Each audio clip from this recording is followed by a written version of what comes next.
Assalamualaikum warahmatullahi wabarakatuh. Bismillahirrahmanirrahim. Alhamdulillahirabbil alamin. Wassalatu wassalamu ala rasulil amin sayyidina wa maulana Muhammad wa ala alihi wa sahbihi wa man tabi'ahum bi ihsanin ila yaumiddin. Wa qala ta'ala wa nunazzilu minal Qur'an ma huwa shifaa'un wa rahmatul lil mu'minin.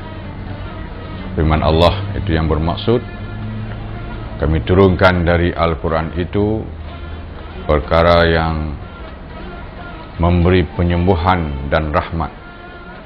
Dan ayat itu disambung dengan wala yaziduz zalimin illa khasara. Dan tidaklah kami tambahkan kepada orang yang zalim itu melainkan kerugian. Jadi berdasarkan kepada satu daripada ayat Quran yang banyak ini tentang penyembuhan ini banyak, tetapi satu daripada ini menunjukkan bahawa Al-Quran itu adalah penyembuhan dan rahmat kepada orang mukmin. Begitu juga dalam hadis Nabi SAW, di antaranya baginda bersabda, "Alaikum bisyifa'ain Al-Quran wal asal." Bagi kamu ada dua penyembuhan, yaitu Al-Quran dan madu. Madu yang dimaksudkan dalam apabila dikatakan madu, ini dimaksudkan kepada kitab-kitab perubatan sebarang perkara-perkara yang berhubung dengan makanan-makanan penyembuhan. Bukan sekadar madu, sebab dalam perubatan Islam ada lagi makanan-makanan yang lain, herba-herba yang lain yang sangat banyak yang terdapat hadis-hadis Nabi tentang herba-herba tersebut. Jadi Ahlus Syifa adalah satu cabang daripada khazanah perubatan Islam. Adalah satu tamadun yang sangat lama dan tidak semua bangsa di dunia ini mempunyai tamadunnya yang tersendiri dalam perubatan. Dan tamadun perubatan Islam ini pula adalah satu tamadun yang diwarisi daripada nabi-nabi. Sejak nabi-nabi yang terdahulu sampailah kepada Nabi Muhammad SAW. Jadi sumber Ahlus Syifa berpegang kepada pertamanya Al-Quran, hadis Nabi dan kitab-kitab ulama perubatan Islam. Dalam masa yang sama, Ahlus Syifa mengambil semua perubatan alternatif yang ada yang tidak bercanggah dengan Islam itu sendiri. Jadi kenapa Ahlus Syifa ini perlu? Di antaranya dalam ajaran Islam sendiri dikehendaki kita berusaha, berikhtiar apabila kita terkena satu-satu musibah, sakit dan sebagainya.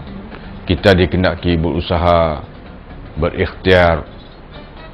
Ini adalah satu ajaran Islam yang mana berusaha dan berikhtiar ini memerlukan kaedah dan cara, tambahan pula kaedah dan cara dalam masalah mengubat ataupun mengatasi masalah yang kita hadapi. Jadi Ahlus Syifa memandang penyembuhan yang sebenar bukanlah penyembuhan yang didasarkan kepada penyembuhan bentuk fizikal, tetapi Ahlus Syifa memandangkan masalah spiritual adalah masalah utama, lebih besar daripada masalah fizikal, yang mana dari masalah spiritual inilah yang melahirkan berbagai-bagai complicated kepada masalah fizikal. Jadi ini bidang Ahlus Syifa. Masalah spiritual adalah bidang Ahlus Syifa.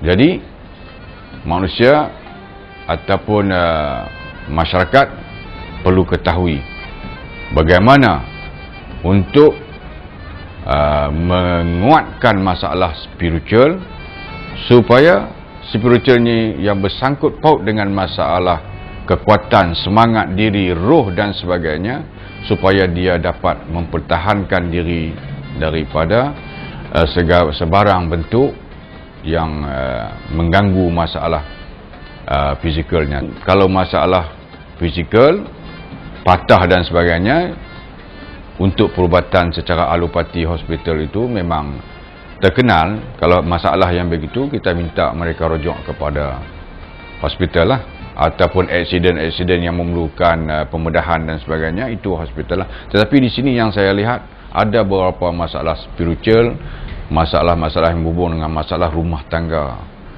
penceraian, masalah anak nakal, anak lari daripada rumah, masalah dadah, masalah gangguan makhluk halus, gangguan sehet, syaitan, masalah pendidikan juga sangat dipengaruhi dengan masalah spiritual pelajar, yang mana kalau berlatar belakangkan daripada keluarga yang bermasalah, saya dapati dalam masa 11 tahun yang saya mengajar, pasti pelajar tersebut menghadapi masalah dan pembelajarannya turut merosot. Jadi setelah melihat keadaan ini selama 11 tahun berpengalaman dalam pendidikan, maka saya mengambil satu keputusan untuk mencari kaedah-kaedah dalam perubatan Islam, dalam kitab-kitab perubatan, bagaimana untuk mengatasi masalah pembelajaran, bagaimana untuk mendapat ketenangan, bagaimana mendapat otak yang baik, bagaimana mendapat fikiran yang baik melalui makanan-makanan yang dikendaki makan dalam perubatan Islam, yang sudah terbukti bahawa ulama-ulama dulu, orang-orang zaman dulu dapat menghafal Al-Quran, menghafal hadis, ribuan hadis dalam masa yang singkat. Dan perkara ini telah menarik minat saya untuk mengkaji apakah makanan-makanan yang ada dalam kitab perubatan ini, makanan-makanan yang mana kalaulah makanan itu disebut oleh Nabi sebagai satu nas, bahawa Nabi tidak bercakap dengan hawa nafsunya, seperti dalam Al-Quran menyebut, wa ma yantiqu anil hawa in huwa illa wahyun yuha. Nabi itu tidak bercakap dengan hawa nafsu, yang bercakap hanya wahyu yang diwahyukan. Maka apa saja yang keluar daripada Nabi itu pastinya daripada Allah Subhanahu wa taala.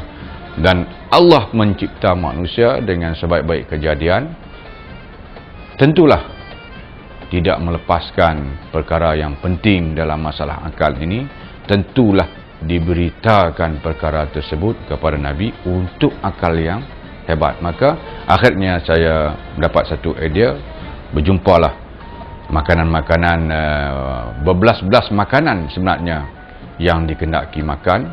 Lalu saya buat satu nama, saya gabungkan, saya namakan Fakih.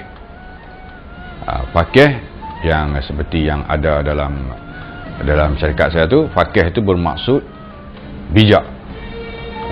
Seperti orang Melayu duk panggil tok fakih tu maknanya orang yang bijak dalam agama. Jadi dalam fakih tersebut terdapat 14 bahan makanan yang perlu dimakan.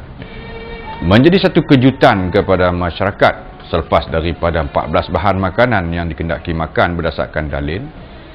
Jadi selama ini masyarakat di Malaysia khususnya hanya memahami kismis sebagai satu makanan yang untuk kesihatan. Sebenarnya bukan sekadar itu, ada lagi seperti Nabi sebut karab, iaitu ada satu bahan namanya karab. Dia adalah bijiran-bijirin yang mana Nabi sebut kulul karab fa innahu yurisul haif wa huwa ta'amul qidir. Makanlah oleh kamu karab, bahawa karab itu mewarisi ingatan yang sangat baik, wa huwa ta'amul qidir, dia adalah makanan Nabi Allah Khidir alaihi salam. Jadi orang mula terkenal dengan karab.